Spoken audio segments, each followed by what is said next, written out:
अपदीप भूमि में आप सबका हृदय से स्वागत है। नमो बुद्धाय। तो अपने ज्ञान मार्ग की साधना को आगे बढ़ाएंगे और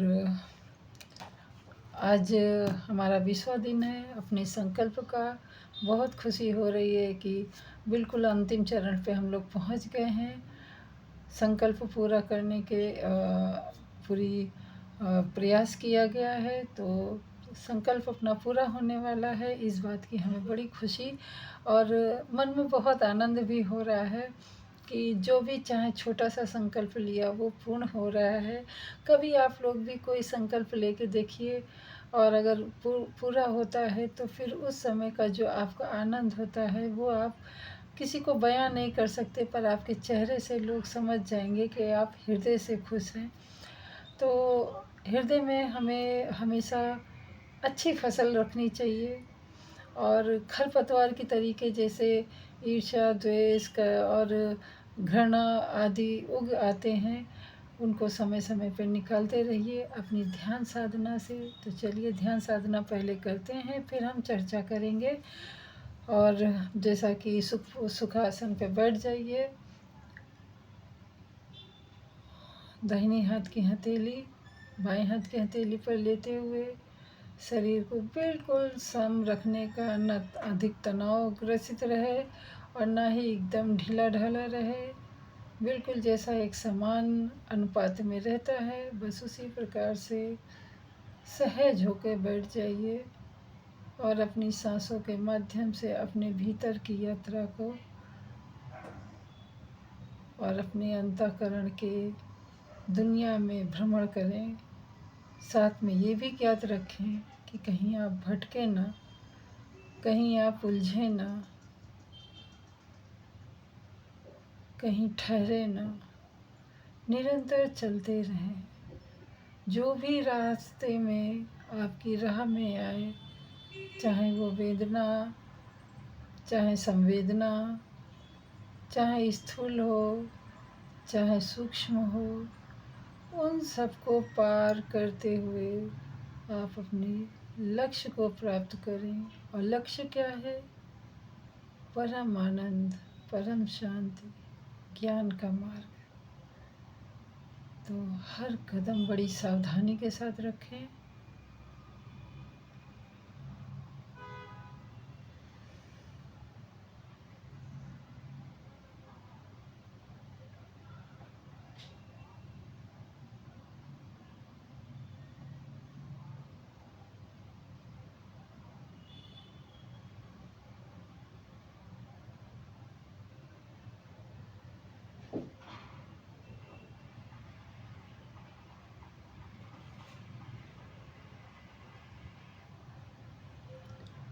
सांसों पर से ध्यान आपका हटना नहीं चाहिए। निरंतर सांसों पे ध्यान देते रहना है।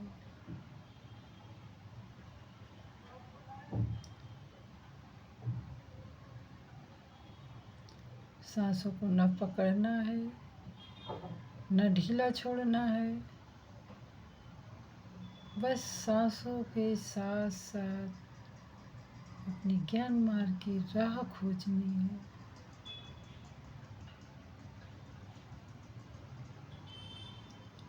तो अगर आपका 10 मिनट हो गया हो तो 10-15 मिनट जो भी हो, धीरे धीरे आंखें खोलिए, हथेलियों को रब करिए, एक स्वस्थ निर्मल ऊर्जा का संवर्धन करें और जहाँ भी वेदना हो आपको, उस वेदना पे अपने हो या शुभचिंतक हो, जिनको भी आप समझें, आप उस हथेली को वहाँ पे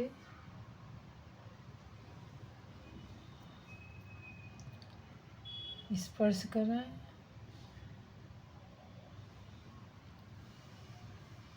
देखिएगा आराम मिलेगा। शायद आप 20 दिनों में कुछ तो सीख गए होंगे। तो कमेंट करके ज़रूर बताइएगा कि इन 20 दिनों में आपने क्या सीखा। और जो चश्मा लगा रहे हों, चश्मा लगा लीजिए। शायद इन 20 दिनों में अगर आपने सच में ध्यान से ध्यान साधना की है तो आपकी जो मेरा अनुभव है वो आपकी आँखों में कुछ तो अलग चमक आएगी। और दूसरा, अगर आप चश्मा लगा रहे होंगे तो थोड़ा असहज होगा, क्योंकि जिस प्रकार से हम लोग ध्यान करते हैं आँख बंद करके, आँखों को बहुत राहत मिलती है। और ऐसे में हमारी जो बीमार हैं या फिर असहज आँखें हैं, वो स्वस्थ होने की राह पे चल निकलती हैं। तो चश्मा और आपकी आँखों की रोशनी में थोड़ा-सा डिफ़रेंस आएगा, तो उसको आप थोड़ा-सा सँभाल लीजिएगा अपने अनुसार।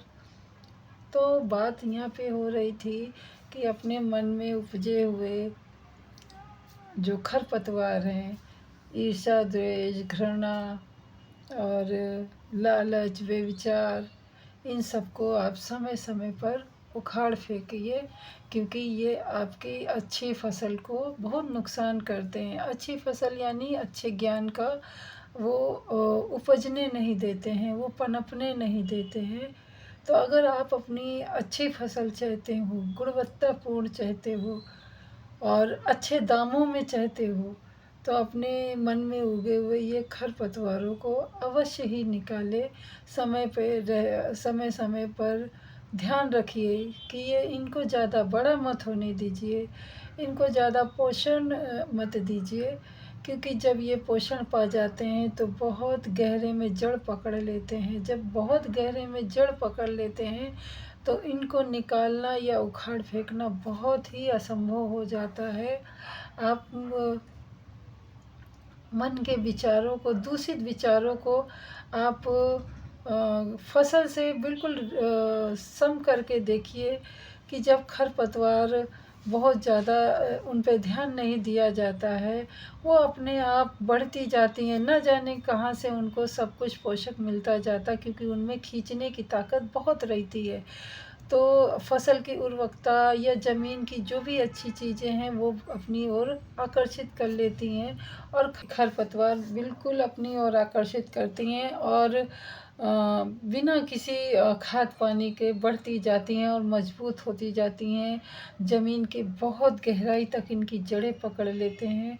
आपने देखा होगा, नहीं देखा है तो कभी उखाड़ के देखिएगा कि कितनी गहरे में रहती। उनको जब तक बिल्कुल सूख नहीं जाती हैं तब तक उखाड़ने में आसानी से वो उखड़ती भी नहीं है। तो इसी प्रकार से हमारे मन में जो खरपतवार है, जैसे कि वही बताया, घृणा, द्वेष और व्यभिचार वाली भावनाएँ, दूषित भावनाएँ, इस तरीके से इनको मजबूत मत होने दीजिए, इनको पोषण तत्व मत दीजिए। अपने विचारों को स्वस्थ रखिए, अच्छे रखिए, और उसके लिए आप अच्छी पुस्तक पढ़ सकते हो। ध्यान साधना में अपना मन जो भी बुरे विचार आते हैं उनको अनित्य है कह सकते हो। ऐसा करके हमारे मन में उपजने वाली खरपतवार को हम लोग उसी समय निकाल देते हैं, तो हमारा जो मन रहता है वो स्वच्छ और निर्मल बना रहता है। तो स्वच्छ और निर्मल मन के लिए हमें अपनी जो मन रूपी खेती है उस पर विशेष ध्यान देना चाहिए, और सदा अच्छाई की तरफ अपना कदम बढ़ाना चाहिए, क्योंकि आज के दौर में बहुत जल्दी, बिल्कुल जैसे नहीं कि बेल की तरीके ये मन में जो बुरे विचार हैं वो बहुत जल्दी बढ़ जाते हैं। तो इनको अपने मन में जगह मत दीजिए, बिल्कुल भी नहीं दीजिए, और अगर आए भी तो उनको अनित्य करिए। शब्द नहीं मिल रहे हैं आपसे बात करने को, क्योंकि मन उसी शांति में खो जा रहा है बार बार। तो मैं अपने शब्दों को यहीं पे विराम देती हूँ। मिलती हूँ अगली वीडियो में, तब तक के लिए नमो बुद्धाय। मंगल हो आपका भी, हमारा भी, उस सृष्टि के समस्त प्राणीजनों का हमेशा हृदय में मंगल कामना रखें, क्योंकि जब आप अच्छा सोचेंगे तो अच्छे बीज पड़ेंगे अपने मन में। तो ज़रूर हृदय में अच्छे बीज की खेती करें। और कल है अंतिम दिन, तो अंतिम दिवस को थोड़ा अधिक समय हम लोग बैठेंगे। कमेंट करके ज़रूर बताइए अपने अनुभव।